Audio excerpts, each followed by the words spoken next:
Hey, everybody. Welcome again to another installment of an IronHike podcast. Today we have a special guest, mountain athlete and Everest finisher from our event series just last month in October, Hannah Brauchle. Hi, guys. And also with us today is co-founder Dan Allen and co-founder Dr. Scott Festa. You might remember Hey, y'all. You might remember Scott as the first person to only take home a summit token for his Olympus Mons attempt, and then the very first person to finish the Olympus Mons attempt this year in June. And that was real quick. That was really confusing. I am the first non-finisher and the first finisher. I was trying to stay away from the negativity. So on my screen, I have a photograph of Hannah in our event series, and I'll share a couple more of them, and then we'll kind of dig in. Look at the determination on these photos. There she is, finished with some of the crew. It's a great photo of you receiving your finisher's medal, your hat, that you're wearing today, and your cookie. And of course, the requisite hug. Let me see, ringing the bell. It's really good stuff. So I'm going to unshare and continue the conversation. So I think I was crying at a couple of those. That's awesome. I can't wait to hear all about that. Hold on a second. All right. So with that, let's go ahead and get started and kind of dig in. Hey, Scott, are you there? Did you get apprehended? He's on foot chase right now. Wow. He's out running. So, all right, well, we'll get back to Scott. So tell us a little bit about your backstory. Like, how did you get into endurance events? Like, what history do you have with it? It might be kids. Speaking of kids. Yeah. Hi, Scott. You didn't back. miss anything. You didn't miss anything. All right, Hannah, go ahead. So I started just picking up running a couple of years ago, just like on the weekends and just something to do. And then I fell into the Instagram trap, and I saw that 29 and the big production and the videos and everything. And that was really my first longer than a half marathon event. And it went well. It poured the whole time, but I finished it. You know, I got my red hat, and I just remember having that feeling of like, oh, this is cool. Like, and everyone I told about was like, you're insane. Why would you ever do that? That doesn't sound fun. And in my head, I'm going, oh, but it was like, it's that type 2 where it stunk during it. Don't get me wrong. But the next day I was like, ooh, what next? What's the next thing? Yeah. So that was October of 2 years ago now. Which of the 29.029s did you do? What state? What venue? So I did Stratton in 2023. That's their original. That's in Vermont. Yes, that's in Vermont. Yep. That's their signature. Their very first one that they ever did. So yeah, exciting. Yep.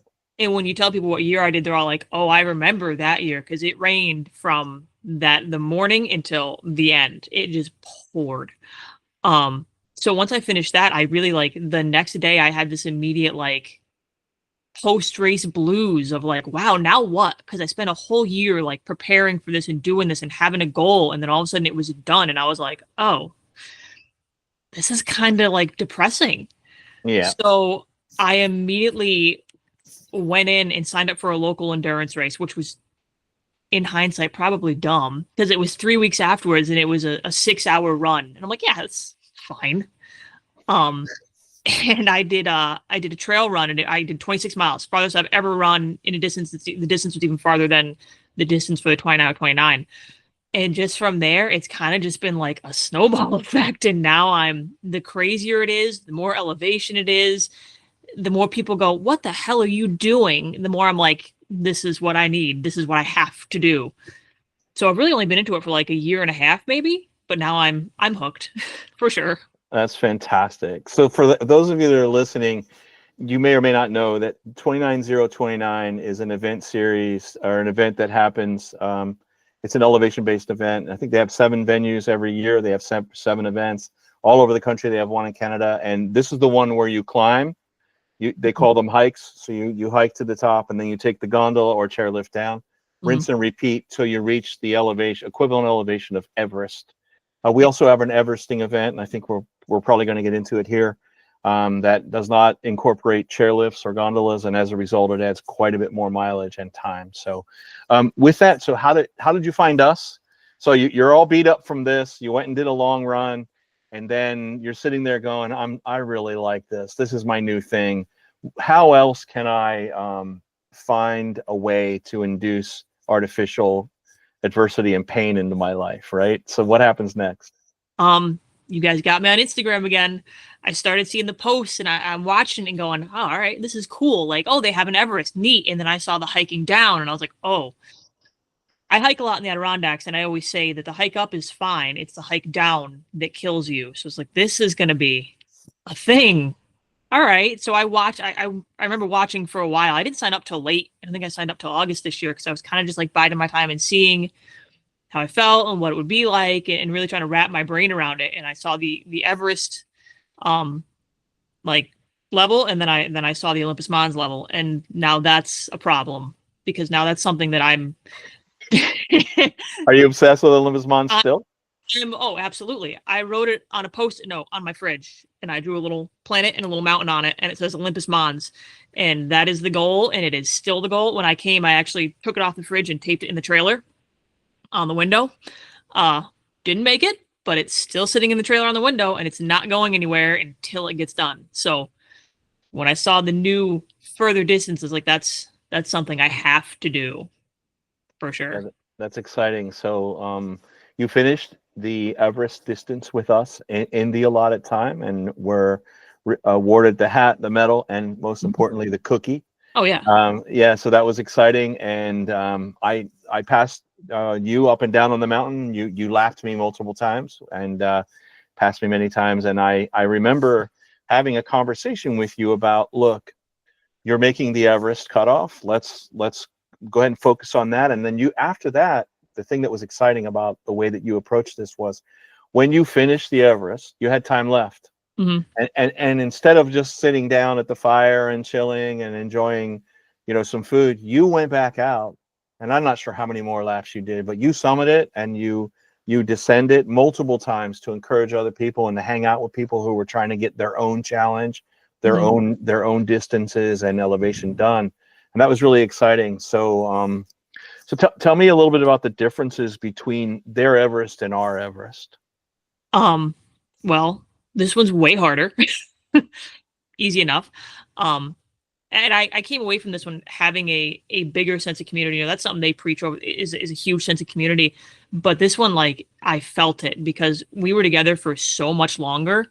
I hiked with one of the guys, Dave, for days, literally days, Right. next to each other, just sharing life stories and bonding. And like, you really are with these people for a long time. And there's not that, I mean, yeah, you can go back to your tent and hang out, but there's not a lodge that's nice and toasty, and there's not full meals. So it really is you suffering with other people, and let's get out there and do it. And let's suffer together and push on and push forward. And like, I felt the need to be with the people that were still moving, and like, hey, we can do this. I'm still moving. You're still moving. We're one foot in front of the other. As long as we're going in the right direction, we're good. Yeah, absolutely. It was, we hear that a lot from people. Like, it's a lot more self-reliant. Of course, it's completely self-powered. And the fact that it's not as, I'm just going to use the phrase shishi, right? It's kind of raw. It's real basic. You are very supported, as you know. We have medical support where there's a founder, some stakeholder in the business at the fire all day and all night. We just don't have volunteers. Like, we're all in it, right? So, several of us are trekking alongside of you, right, at one point or another. So, the difference for us has been that we wanted it to be more genuine, and of course not nearly as expensive, right? So, and I think that it's starting to show up that way with a lot of people. So tell me about your experience. Like, you drove there with a little pop-up, right? With your +1, right? With your support person, right? So tell us about that story. So I remember emailing you and asking, like, hey, can I bring the trailer? And you were like, of course, absolutely. So we loaded up the trailer. We live in New York, so it's not that far of a drive. We actually drove up the night before, stayed in a hotel, Little sketchy, but we survived. We'll definitely camp out the night before next time. Yeah, Lessons learned. you'll be with family next time. So. Yeah. I just remember being like super nervous all day going into it. I'm like, okay, in setting the schedule for when do I need to get there? What time do I need to be there to be prepared to get the tent set up, to get everything set up? And my husband actually had to work. So he was only there to stay for a couple days. So he was going to be there to get me set up. And then for the first 24 hours of the event, and then he was gone. Yeah. So I knew that I had this like ticking time bomb of like, all right, I got help for a little bit from him. And then that's it. So we got there, we set everything up, and we were there early. So we just hung out for a bit and kind of laid in the trailer and relaxed. And then stuff started. And obviously there's that like initial pre-race. Everyone goes out the first lap and sprints because you're like, oh yeah, I'm excited. The adrenaline's going and everything.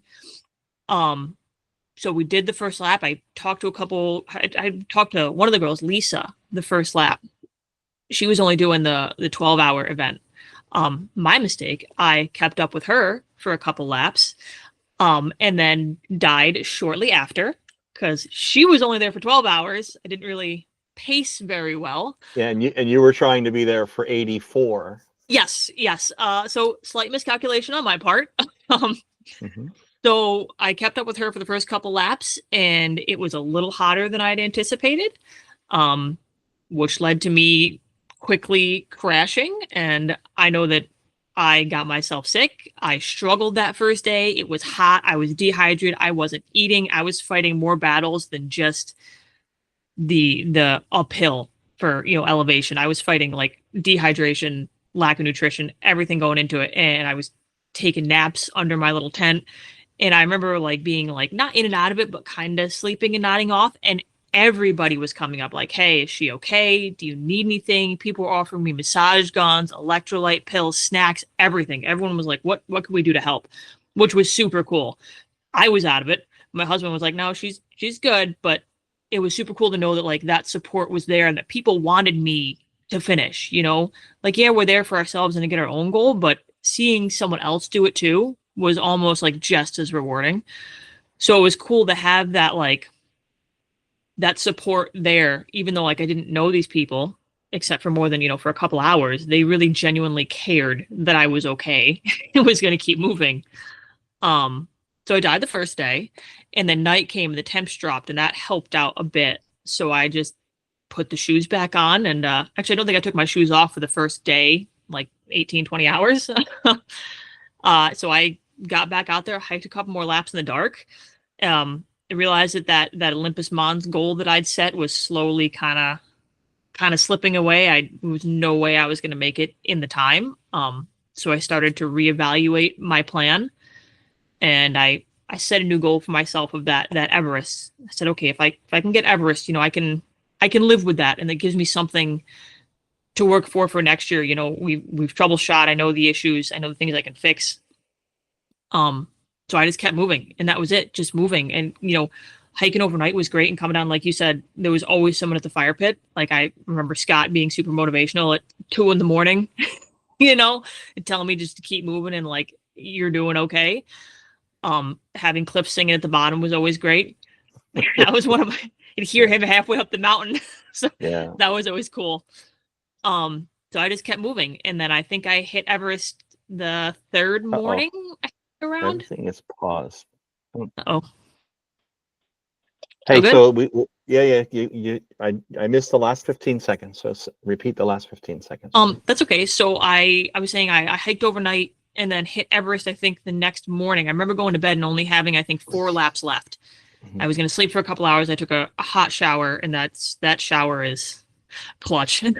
Yeah, we have so just so everyone that's watching, right? So we have indoor bathrooms. Mm-hmm. We're also next year we're gonna put in porta potty at the top because mm-hmm. it's tough for some people to have to go all the way up, come all the way back down, and then walk off the course to go use the restroom. So we're gonna try to put a porta potty at the top and maybe one at the bottom. But yeah, we have a field expedient shower that was built by the owners of the mountain. It's very rudimentary. It's got 3 sides and a really bad shower curtain, but it was good, right? So yeah, I'm gonna pop in real quick, right? Because of all of the extra things that we do, all of the amenities that we provide, all of the community that we provide, 2 things always pop out, and they're always talked about. 1, I got a cookie at the end. A cookie. No, they're good cookies, but I got a cookie at the end. And two, oh my God, that shower. That shower was, that shower, right? And it is a hobo shower. Oh, right? yeah. And it's so awesome. Yeah. You just, that appreciation for like that suck that everybody just went through. And you're like, this is the best shower I've ever had. Oh my God. That's All right. And Yeah, the best yeah. cookie after the best cookie. Yeah, exactly. That's exactly right. Those two things, they always stick out. That dang cookie and that dang shower. Oh my God. So, all right. If you don't come for any other reason, come for the cookie and come for the shower. And I the hot promise. shower. Hilarious. Yeah. I So- came down so- first night and I asked, I said two questions real quick. And I think it was Scott and I think Cliff looked at me and were like, what do you need? And I go, is that shower for us? And is there hot water? And they're like, yes to both. I was like, see you later. Yeah. Be right back. It's really nice. The owners of the mountain, they put that in for us by the second series, which was June. Gotcha. And it was amazing. And now we're like, oh, you can't get rid of that. It might even be in our contract modification. Yeah. That it has to stay. I'm Yeah, gonna it might need be that. part. It might be part of the things that are included in our contract. So, Mhm. but yeah.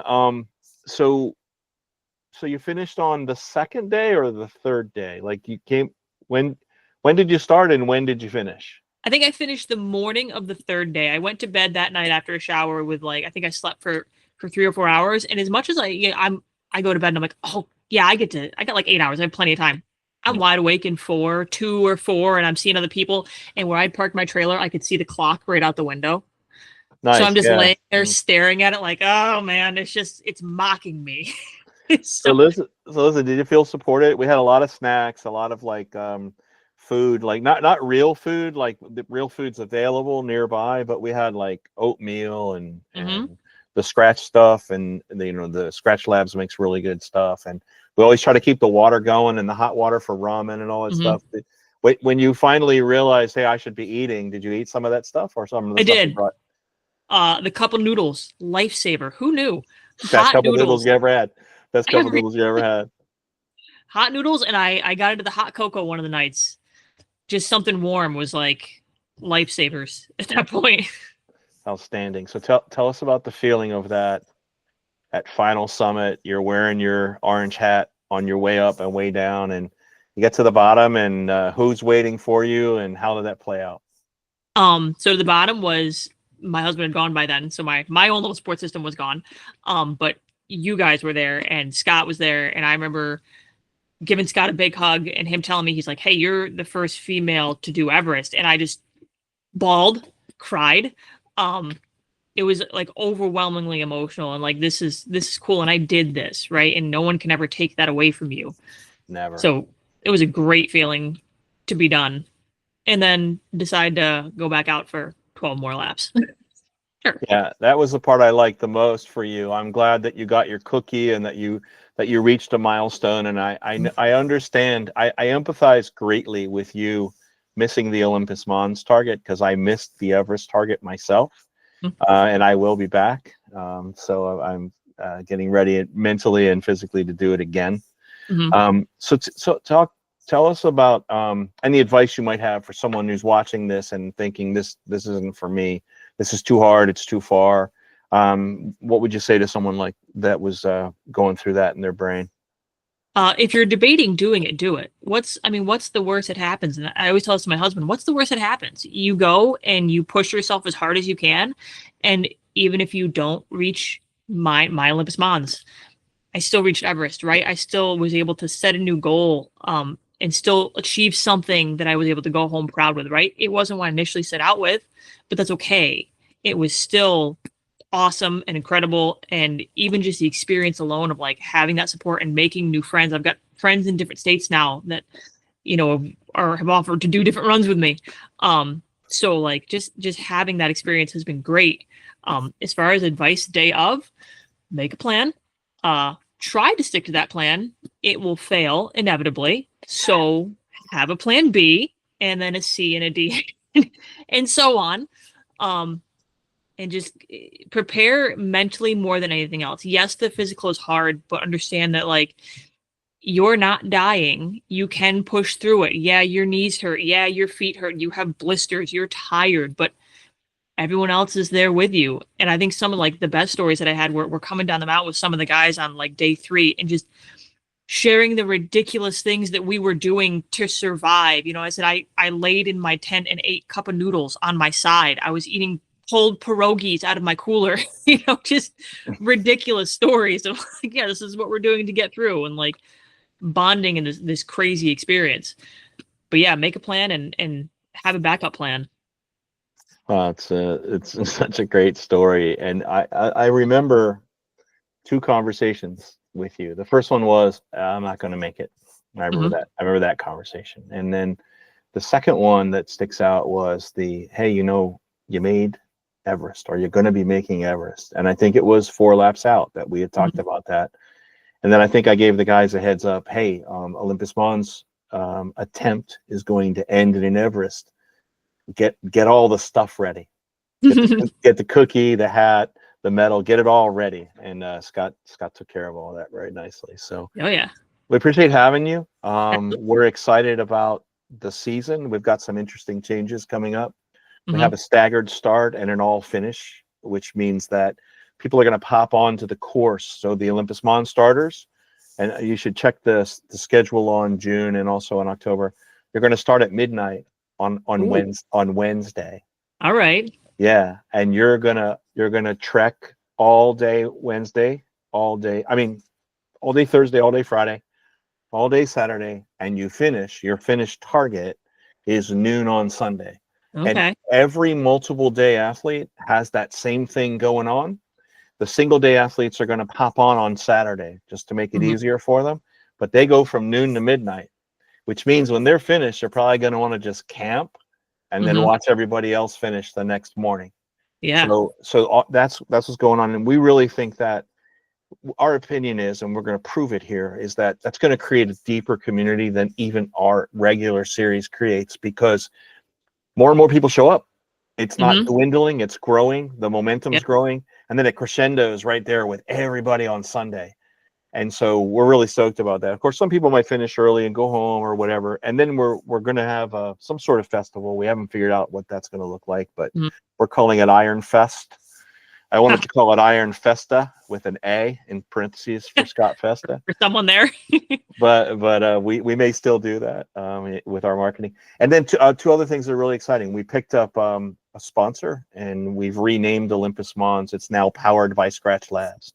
So they've partnered with us, which is really exciting to have that kind of a big name in the endurance industry kind of back us a little bit. And that was pretty exciting. And then the other thing is we renamed the lowest elevation event from Klingman's Dome to Kauai, which is the original Cherokee name, following the lead of the National Park Service. So that's kind of cool too. So cool. Yeah, well, Hannah, it's been a pleasure chatting with you. We appreciate you. And is there anything else you'd like to say before we close out? I cannot wait for next year. I'm super excited, and Scott, I'm coming for Olympus Mons. It's going to happen. You've got 1 lap left in you, right? Oh yeah. You can always quit on the next one, right? That's right. That's right. And so look, yeah, I like that you did not finish Olympus Mons, right? Because it's so, I can describe it to you, and you can describe it to me, and we'll understand, and nobody else will. But now you're like, I gotta get me some of that. So get it. I've already planned all next year. Has already been planned out. The timings are set. It's been the second I stopped, I already started planning for next year. So are you thinking of June or October? Are you just waiting for October to go live? October. Unfortunately I'm out of town in June. So I won't be able to do that one, but I'm trying to get October, and I've actually convinced 3 other friends and my husband to come do some events too. So we'll have another Everester, and I think 3 Denali's and another. Yeah. So it's interesting you mentioned that. 2 things about that we're going live in the morning with registration. There's a loyalty discount that's pretty sizable for people that are alumni like you. So make sure you look into that, or if you could hit us up on Instagram and we'll just give it to you. So that's the first thing. And the second thing on that is, that's one of the things that also differentiates us, right? You can bring people, they don't have to do your event. So we've got something for everybody. There's the single day 12-hour that could even be broken into by 4 people, right? And break it up in our flex relay format.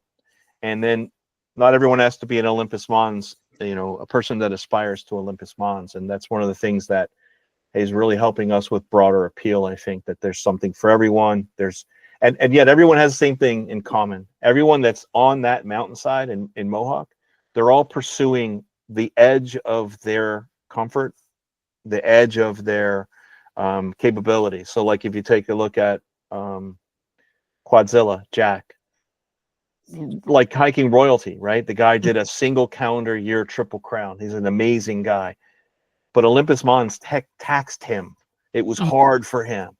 And then you take my wife. She did 1/4 of Klingman's Dome, which is on just under a 5K, and that was super hard for her. And she was really proud of it when she was done.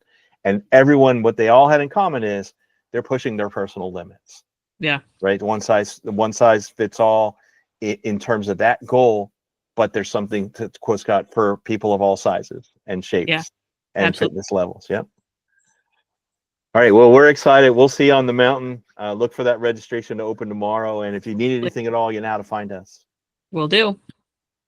Thanks, Thanks, Hannah. Good job. Bye now.